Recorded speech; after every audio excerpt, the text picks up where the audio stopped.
কালকে এত পরিমাণে তাড়াহুড়ো ছিল সমস্ত কিছুতে, ভিডিওটা শেষও করতে পারিনি। তো এখন বাজে হচ্ছে গিয়ে 10টা। আমরা এখন যাব ঠাকুর প্রণাম করতে। আমরা যার জন্য পুজো দিতে এসেছিলাম তার আজকে পালা, তো সবাই ঠিক করেছিলাম আজকে পুজো দেবো সকালবেলা। কিন্তু যেহেতু আমাদের বেরিয়ে যাওয়া, আর আমরা যেহেতু কালকে কমন লাইনে পুজো দিয়েছি, তাই সবাই বলছে যেহেতু মাকে একবার দর্শন করা হয়ে গেছে ভালো মতো, পুজো দেওয়া হয়ে গেছে ভালো মতো, তাই আজকে আর পুজো দেবো না। একই জায়গায় এসে দুবার করে পুজো দেবো, গলাটা ভেঙে গেছে, তাই আমরা সকাল সকাল এখান থেকে বেরিয়ে যাব। আর এখন যাব হচ্ছে কি আমরা নাট মন্দির থেকে মায়ের দর্শন করব, সকালবেলার ব্রেকফাস্ট করব, দিয়ে ওখান থেকে দেখি আর কোথায় কোথায় যাই কি করি। তো সকলে মিলে রয়েছি, সময় কাটাচ্ছি, খুব একটা বেশি ভিডিও করছি না, সেই কারণে চেষ্টা করছি যতটা সম্ভব করা। তো সবাই মোটামুটি রেডি হচ্ছে, মোহরকে দেখাতে বলছে দাঁড়া। এই যে বাবালি দেখো না, মনে হচ্ছে চোখে শোনা ভাল লাগছে না এটা পরে, সানগ্লাসটা পরে। এই যে মোহর রেডি হয়ে গেছে।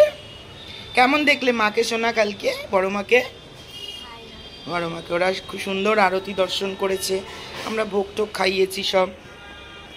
তো এই ছিল কালকে সারাটা দিন। আর যেহেতু কমন লাইনে দাঁড়িয়ে ঠাকুরের ছবি তোলা যায় না, আগের বছর তোমরা দেখেছিলে আমরা টাকা দিয়ে পুজো দিয়েছিলাম, তাই খুব সুন্দর সুন্দর ঠাকুরের ভিডিও করতে পেরেছিলাম। তো আগের বার পয়সা দিয়ে দিয়েছিলাম, এইবার যখন নিজে থেকেই কালকে আমাদের মন চেয়েছিল যে নর্মাল পুজো দিই, তো ঠাকুর যখন নর্মাল পুজো নিয়েছেন পয়সা ছাড়া এইবার, তাই জন্য ভাবলাম আর এবার পয়সা দিয়ে পুজো দেবো না। আর ঠাকুরের ছবি না হয় নাই তুললাম, আমরা তো দর্শন করেছি, চোখে করে নিয়ে যাচ্ছি মাকে।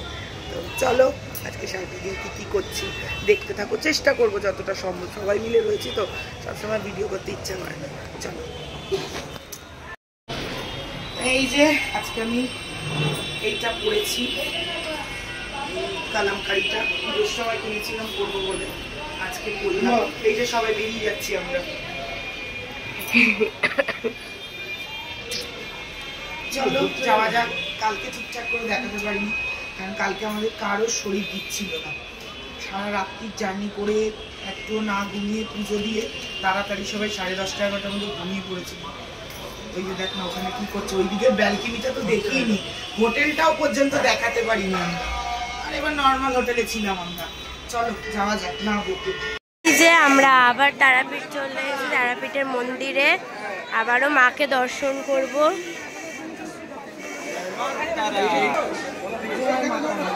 আমাদের আজকে ইচ্ছা আছে যে আমরা নাট মন্দির থেকে মাকে দেখব।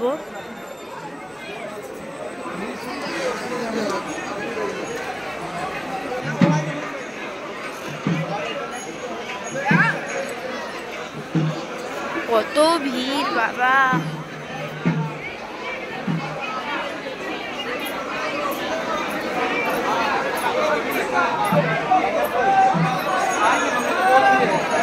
জয় বড় মা, জয় মাতা।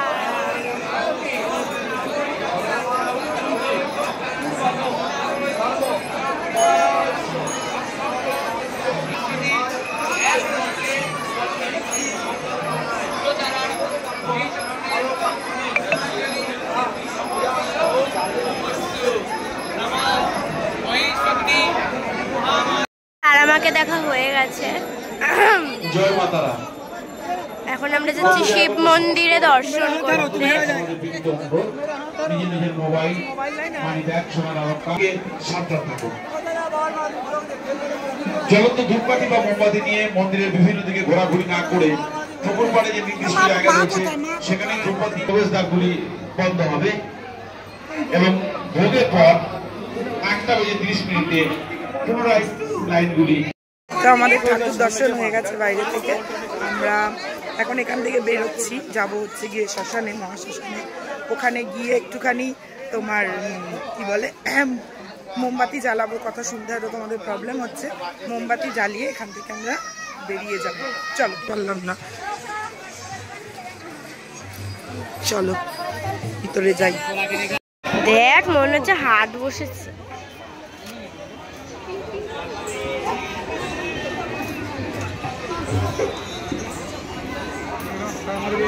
আমরা এখন পুজো দিতে যাচ্ছি।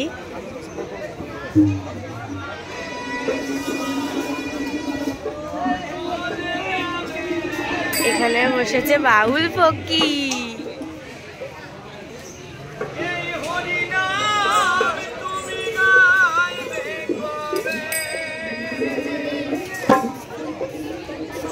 এখানটা কালকে আমরা এই মন্দিরে পুজো দেব।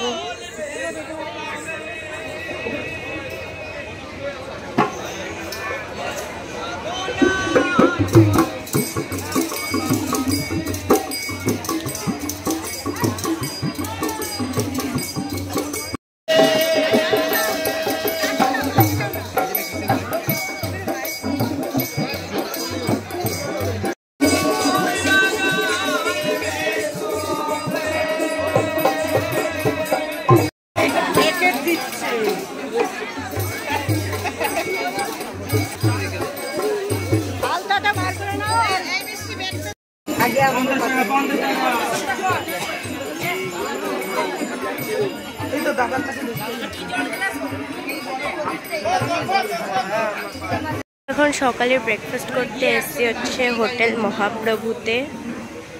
এখানে আমরা আমাদের ব্রেকফাস্ট করব।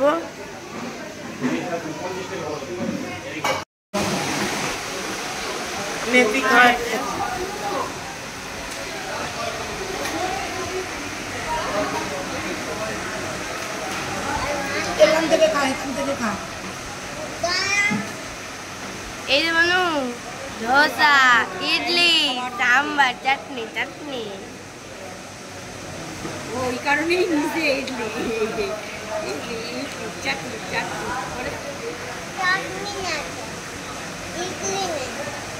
কেমন?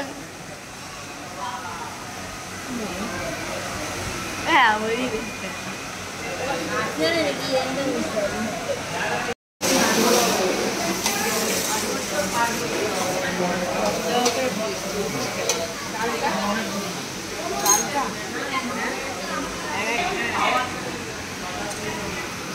অপেক্ষা করার সময় নেই, খিদে পেয়ে গেছে। কি হলো?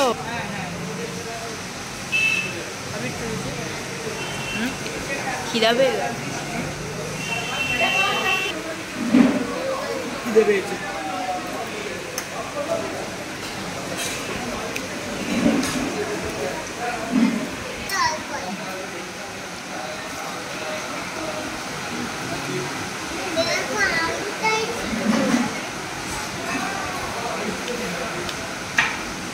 এবার বুঝতে যাই আবার বলবে স্যান্ডউইচ, আমি তো স্যান্ডউইচ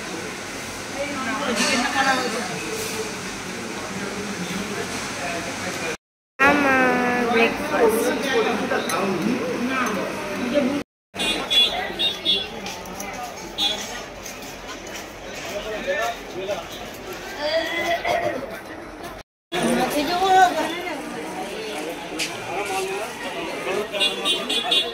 ফার্স্ট স্টপেজ আবার শুরু হয়ে গেছে।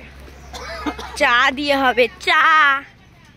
আমরা এখন মুখ চালাবার জন্য অনেক কিছু কিনতে চলে এসেছি। আমার ব্যাগটা নিয়ে আসো না, গাড়িতে বসে বসে বোর হয়ে যাচ্ছে। কি সুন্দর আবহাওয়াটা।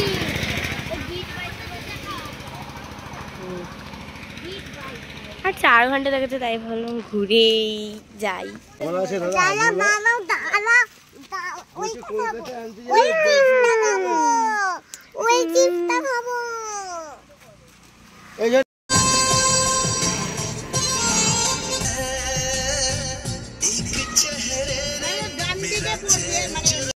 তো আমার ঘোরা হয়ে গেছে তারাপীঠ। দুদিন ধরে তোমরা তারাপীঠের ভিডিও দেখলে, আজকেও প্রথম অংশটা কিছুটা দেখলে। ব্যাকগ্রাউন্ডটা দেখে কিছু মনে করো না, সকালবেলা মোহর এখনও ঘুমাচ্ছে, ওই যে উঠলো। তা আমি ভাবলাম তোমাদের সাথে একটুখানি কথা বলে নিই। সেটা হচ্ছে তারাপীঠ ওরিয়েন্টেড। তোমরা হ্যাঁ ঘুমাও। তোমরা আমার লাস্ট তারাপীঠের ভিডিওটাতে একটা ছোট্ট মায়ের যখন আমি ক্লিপ নিচ্ছি, তখন তোমরা আমাকে জিজ্ঞাসা করলে, বললে যে সামনের মানুষটাকে কেন এরকমভাবে ঠেলে দেওয়া হলো বা কিছু। তো সেটা তো তোমরা দেখেছো। তোমরা আরও দুটো আমি ছোট ছোট ক্লিপ অ্যাড করছি, সেটা দেখে নাও, তারপরে আমি তোমাদেরকে সবটা বলছি।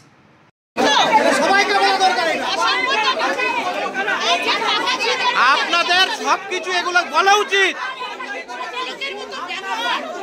ছোট লোক এই যে এনার মাথায় চাটি মেরেছে না, এনার মাথায় চাটি মেরেছে। এই যে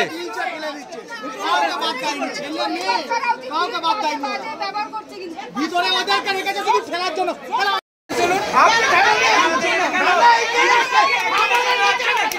আস্তে কথা বলুন। কেন আস্তে কথা বলবো? কেন আস্তে কথা বলবো? সভ্যতামি করছেন। 12টা বাজিয়ে দিয়েছে, 12টা বাজিয়ে যাবো। এই খবরটা আছে। আপনি থানায় ফোন করুন এবং আপনি চলুন। এই সমস্যাটা হয়েছে আপনি জানাবেন। এই তো ওনাকেই তো ঘাট ধরে বার করেছে, ঘাট ধরে বার করেছে ওনাকে। ওনাকে দেখেই আমার মাথাটা গরম হয়ে গেল। আমি ঠাকুরের মুখটা দেখতে পারিনি, ওনাকে যে আমি ঘাট ধরে বার করে। তো আশা করি তোমরা ক্লিপটা দেখলে, জানি না কতটা বুঝতে পেরেছো। এবার তোমাদেরকে আমি পুরোটা ডিটেলসে বলি।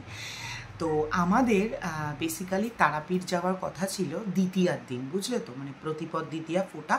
কারণ আমি আগের বছর যার কাছে পুজো দিয়েছিলাম, ভীষণ ভালো পুজো দিয়েছিলাম, সুদীপ চ্যাটার্জি। তো তার দ্বিতীয়ার দিন পালা পড়েছিল। তা আমি যখন তাকে জিজ্ঞাসা করেছিলাম আপনার কবে পালা পড়েছে, তো উনি বলেছিলেন উনি 27 তারিখ 30 তারিখ পালা রয়েছে। তো আমরা ভেবেছিলাম 27 তারিখ বা ওই সময়টাতে আমরা যাব, কিন্তু নীলাদ্রির এবং আমার দাদার কাজের জন্য ওই সময়টাতে আমাদের যাওয়া হয় না। তারপরে আমাদের হঠাৎ করে বৃহস্পতিবার রাত্রিবেলা আমরা যেদিন দাদার বাড়িতে গেলাম, হঠাৎ করে ঠিক হলো যে আমরা তাহলে শুক্রবার দিন রাত্রিরে, মানে শনিবার দিন সকালবেলা আমরা বেরোবো। তো যথারীতি আমি বাড়িতে এসে ফেসবুক থেকে একজনের নাম্বার জোগাড় করি, কারণ আমি সত্যি কথা বলছি বহুবার তারাপীঠ গেছি, কিন্তু কখনোই আমি সাধারণ লাইনে দাঁড়িয়ে পুজো দিইনি। আমি প্রত্যেকবারই ভিআইপি ওই যেটা টিকিট কেটে পুজো দিতে হয় ওইটা করেই পুজো দিয়েছি।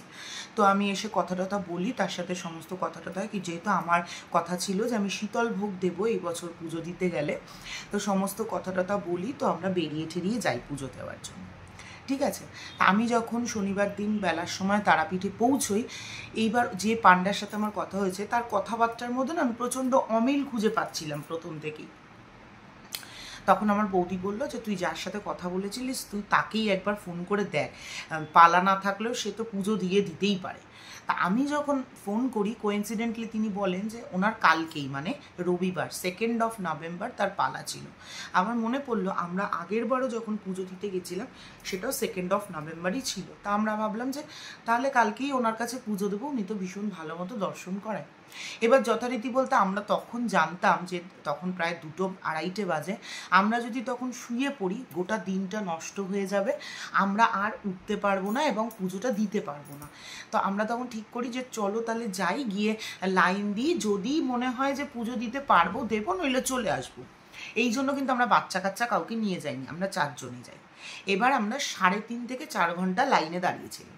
এবার লাইনের কথা বলি, সত্যি কথা বলতে লাইন দিতে একটা ফোঁটা কষ্ট হয় না, কারণ পুরো লাইনটাতেই বসার ব্যবস্থা করা রয়েছে, অনেকগুলো ফ্যান চলছে। সত্যি কথা আমাদের কিন্তু লাইন দিতে এক ফোঁটাও কষ্ট হয়নি। এবার হয় কি, যখন আমরা পুজো দিতে 3-3.5 ঘন্টা একটা জায়গায় দাঁড়িয়ে থাকি, তখন অনেকগুলো লোকের সাথে কথা হতে থাকে, আশেপাশের 5-6 জনের সাথে মোটামুটি পরিচয় হয়ে যাওয়া, কে কোথা থেকে আসছে, কার কোথায় বাড়ি, টুকটাক গল্পগুজব হতেই থাকে, যেমন আমরা ট্রেন জার্নি করলে হয় সেরকম আমাদের কথা হতে থাকে। এবার আমরা কমনের লাইনে যেতে থাকি। সত্যি কথা বলছি, আমি যদি মিথ্যা কথা বলি তাহলে হয়তো ঠাকুর পাপ নেবেন, কারণ আমি যেটা ফেস করিনি, আমার সাথে যেটা হয়নি সেটা যদি আমি বলি, তার মানে আমি সেটা যদি বাড়িয়ে বলি, ঠাকুর তাহলে বলবেন আমি তোর জন্য এই ব্যবস্থাগুলো করে দিলাম, তারপরেও তুই আমার নামে নিন্দে করছিস। ঠাকুর নেই তা নয়, ঠাকুরকে নিয়ে বিজনেস হচ্ছে সেটা নিয়েও আমার কোনো সমস্যা নেই, কারণ মানুষকে কিছু না কিছু করে খেতে হবে। তারাপীঠবাসীদের বিজনেসই হচ্ছে গিয়ে তারামা, তো ভগবান ওদেরকে ওই রকমভাবেই তৈরি করে রেখেছে যে ওরা বিজনেস করবে। এবার বিজনেস পলিসির মধ্যেও কিছু ব্যাপার থাকে। তো আমরা পুজো দিতে ঢুকি, আমি যেমন সাধারণের মতো পুজো দিতে গেছি, আমি 5-7 সেকেন্ডের জন্য মাকে দর্শন করি, আমার মালা ঠাকুরকে পরানো হয়, আমাকে হাত ধরে ঠাকুরকে ছোঁয়ানোও হয়। আমাদের 4 জনের সাথে কিন্তু আমরা যথেষ্ট সাধারণ মানুষ যেইভাবে দর্শন করে আমরা সেইভাবে দর্শন করেছি। এবার সাধারণ মানুষেরা যারা সাধারণ লাইনে দাঁড়িয়ে দর্শন করে তারা কি সকলেই সাধারণ? তাদের কি পয়সা দিয়ে ঠাকুর দেখার ক্ষমতা নেই? অবশ্যই আছে, আমিও পারতাম। আমার মতো অনেক মানুষ আছে যারা 500 টাকা কেন 1000-2000 টাকা টিকিট দিয়েও ঠাকুর দেখতে পারে। কিন্তু কিছু মানুষের না নীতি থাকে যে আমি, ওটা তো ভগবান, মিউজিয়ামের পুতুল নয় যে আমি পুতুল টিকিট কেটে ঠাকুর দেখব। তাই আমার যত কষ্টই হোক আমি সাধারণের মতো ঠাকুর দেখব, ঠাকুর দর্শন করব। এটা কিন্তু অনেক মানুষের একটা নীতি থাকে। তো আমি এই বছর ওই নীতিটাতেই পুজো দিতে হয়তো ভগবান চেয়েছিল কোনোভাবে, তো আমি ওইভাবেই পুজো দিয়েছি। আমি কিন্তু কোনোবার দিইনি এইরকম পুজো। তো আমার সাথে যেটা হয়, তোমরা যেটা দেখলে, আমার আগের জনকে একটা হোয়াইট কালারের একটা চুড়িদার পরা একজন মহিলা ছিলেন। তোমরা তো ক্যামেরাতে আমি কতটা দেখাতে পেরেছি তোমরা জানি না। আমি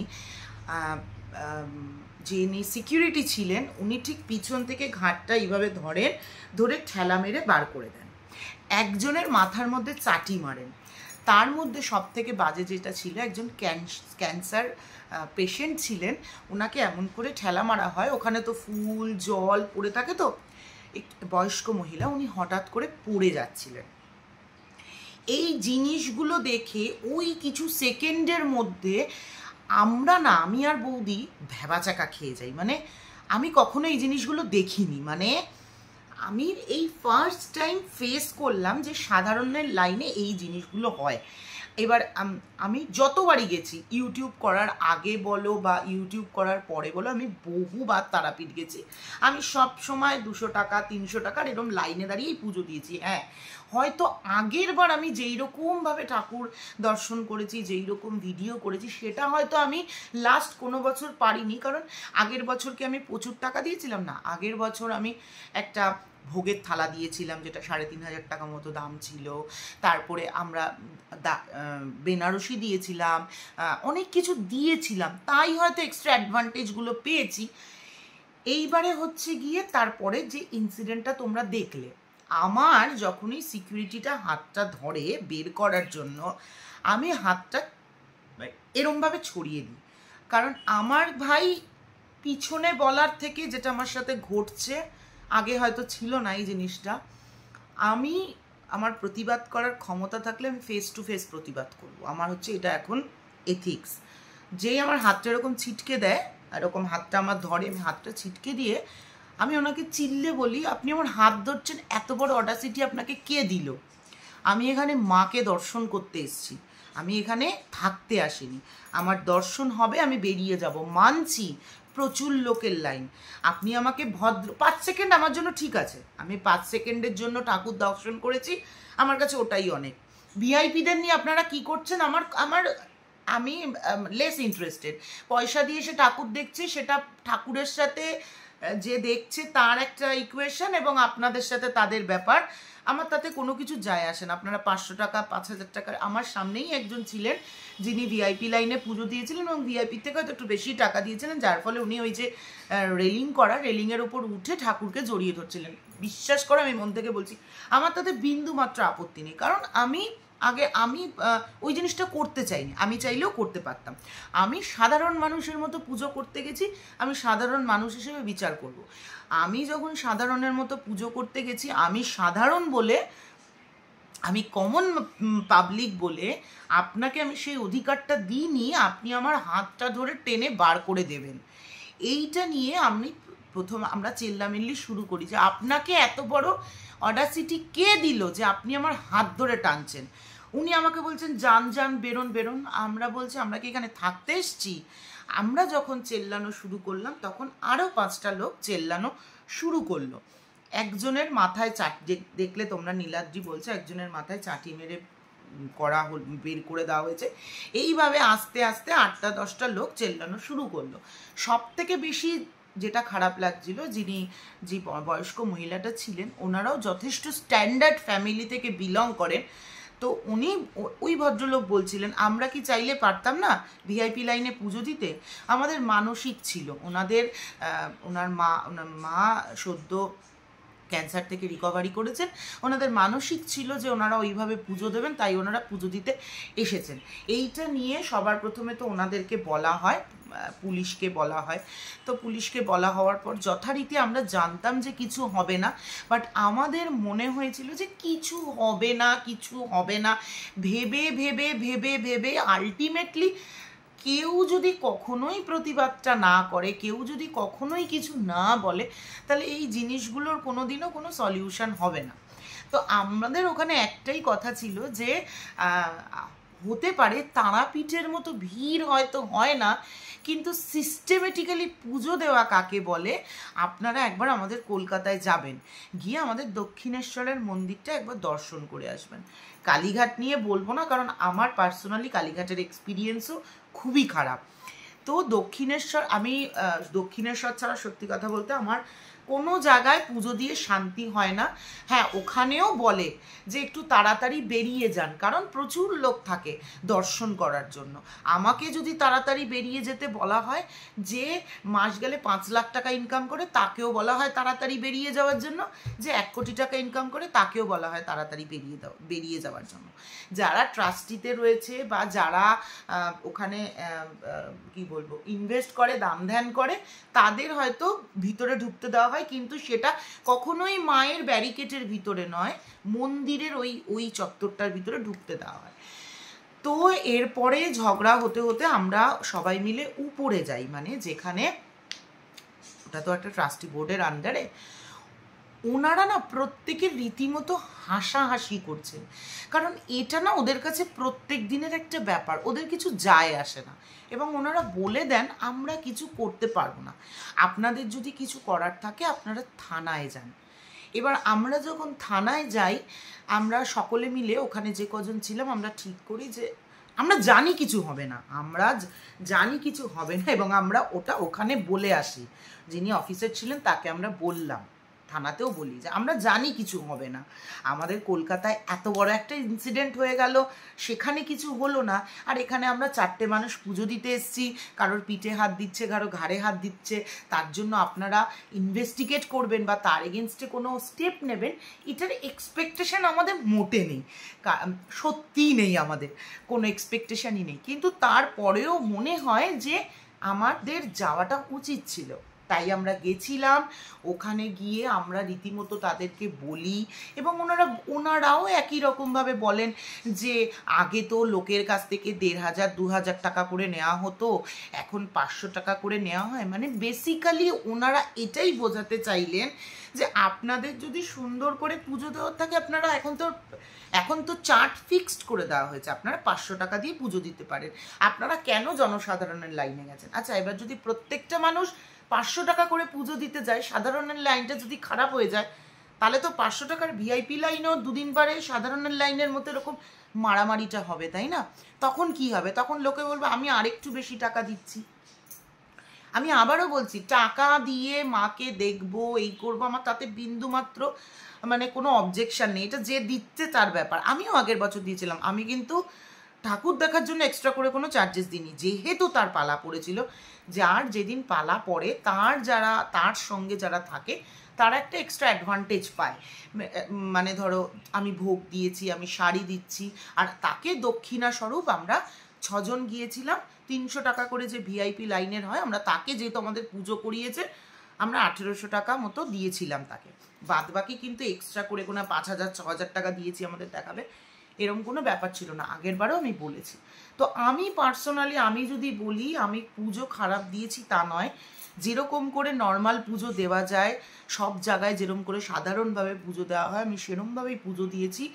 কিন্তু হ্যাঁ, এটা একদম ঠিক কথা, সাধারণ লাইনে সাধারণ মানুষদের সাথে যেই রকম ব্যবহার করা হয় তার সলিউশন কিচ্ছু নেই, মানে কিচ্ছুই নেই। একটাই সলিউশন, যেমন আমি পার্সোনালি বলে এসছিলাম তারকেশ্বরে গিয়ে যে ভোলে বাবা আমার মনে আছে, আমি শ্রদ্ধা করি, ভালোবাসি, তবে আমার মনে হয় না যে তারকেশ্বরে তিনি থাকতে পারেন, কারণ আমি লাস্টবার যখন আমার মেয়ের চুল দিতে মানসিকে তারকেশ্বর গিয়েছিলাম, সেই সময় ঠাকুরের মাথায় জল দেওয়ার সময় আমি শুনতে পাচ্ছি, তখন সেই সময় করোনার পরে গেছিলাম, নিজে হাতে জল ঢালা যাচ্ছিল না, পান্ডাদের হাতে জল দেওয়া ছিল, এবং আমি ওই জলটা দিইনি।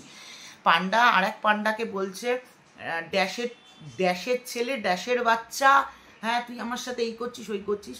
আমি ওখানে জলটা ফেলে দিয়ে বললাম, যে মানুষটা অন্য মানুষকেই অশ্রাব্য ভাষায় গালি দিচ্ছে, তার হাত দিয়ে জল আমার ঠাকুর নেবে না, আমি দিতে পারবো না। আমার বাড়িতেও ভোলে বাবা আছে, আমি বাড়িতেই পুজো করব। সেদিনকেও আমার খুব খারাপ লেগেছে। পরে আমি জানি না কে বলল, বিশ্বাস করবে না তোমরা, আমি জানি না কে বলল, মানে আমি ওখানে দাঁড়িয়ে ভীষণ খারাপ লেগেছিল আমার পুজো দেওয়ার জন্য না, সাধারণ মানুষদের সাথে যেটা হচ্ছে। আমি ওখানে দাঁড়িয়ে রীতিমতো মানে কাঁপতে কাঁপতে একটা কথা বললাম, যে আমি আর কোনো দিন তারাপীঠে আসবো না। তারা মা আমার বাড়িতে আছে, তারা মা আমার মনে আছে, আমি বাড়িতে বসে তারা মায়ের পুজো করব। আমি জানি না ওখানের কেউ একজন, মানে আমি যদি একটা মিথ্যে কথা বলে থাকি, ওখানের মধ্যেই যারা চেল্লামিল্লি করছিল তাদের মধ্যে থেকেই কেউ একজন বলল, ওনারা বিজনেস করবে তার জন্য আমরা মাকে কেন ছেড়ে দেবো, ওনাদের বিজনেসের জন্য আমরা মাকে কেন ভুলে যাব, মা তো এখানে রয়েছে, মায়ের সাথে তো আমাদের অন্যরকম সম্পর্ক। তাহলে এর সলিউশন কি আছে? সলিউশন হয়তো একটাই, যে আমাদেরকে এই এই এই কি বলবো, হয় তারাপীঠকে বয়কট করতে হবে, কিন্তু সেটা তো আমরা করতে পারবো না। মানে মানুষ মায়ের সাথে এরকম করছে বলে মায়ের ওপর রাগ করে মায়ের কাছে যাব না, তাহলে হয়তো প্রত্যেকবার গিয়ে এরকম চত্থাপ্পড় মারধর খেয়েই মাকে পুজো দিতে হবে। তো এই হচ্ছে ব্যাপার। এবারে অনেকে বলবে তাহলে কি ভগবান দেখতে পাচ্ছে না? দেখো, তার লীলা নিয়ে প্রশ্ন করার ক্ষমতা আমার নেই। আমার চাক্ষুষ দেখে, আমার অ্যাজ আ মানুষ, আমার যেইটুখানি করার আমি সেইটুখানি করেছি, বাকিটা তার উপর তিনি দেখবেন, তিনিই করবেন। তবে হ্যাঁ, পরেও যদি পরের বারও যদি কখনো যাই, আমার মনে হয় আমার কে কী করছে আমি সেটা দিয়ে আমি দেখতেও যাই না, আমার চিন্তাও নেই, আমি ভাবতেও চাই না। তার মানে কি আমি পরের বছর গিয়ে এই বছর ঠিকঠাক করে দেখতে পারলাম না বলে পরের বছর গিয়ে পয়সা দিয়ে মাকে দেখবো? না, পরের বছরও গিয়ে আমি সাধারণের মতোই পুজো দেবো। কারণ যখন নাট মন্দিরের বাইরে আমি দাঁড়িয়েছিলাম, তোমাদের দেখালাম, প্রচণ্ড পরিমাণে ভিড় ছিল। ওইখানে দাঁড়িয়ে আমি মনে মনে দেখতে পাচ্ছিলাম না, তোমরা দেখলে লোকজন কীভাবে দাঁড়িয়েছিল। আমি আর বৌদি ঠেলে ভিতরে ঢুকলাম। আমি মাকে চোখটা বন্ধ করে একটাই কথা বললাম, আগের বছর সারাদিনে তোমাকে 10 বার দর্শন করেছি, চোখে করে বাড়ি নিয়ে গেছিলাম, যেটা আজও আমার চোখের মধ্যে রয়েছে। এই বছর পয়সা দিলাম না বলে কি তোমার দর্শন পাবো না একবারও? তারপরে কোনোভাবে কোনো কিছুতে সুযোগ করে হঠাৎ করে লোকগুলো দুটো দিকে সরে গেল, 4-5 সেকেন্ডের জন্য মাকে দর্শন করলাম, ওইটাই আমার কাছে অনেক। শুধু মন থেকে ডেকেছি, ঠাকুর পয়সা দিইনি বলে এবার তোমার দর্শন পাবো না। তো হ্যাঁ, পরের বছর থেকে তারাপীঠে গেলে যতই কষ্ট হোক চেষ্টা করব সাধারণের লাইনে দাঁড়িয়ে পুজো দেওয়ার চেষ্টা করব। কেন বললাম, পরিস্থিতি এমন অনেক হয়ে যায়। কারণ আজকে আমার ক্ষমতা আছে দাঁড়িয়ে থেকে পুজো দেওয়ার, পরের বছর নাই থাকতে পারে।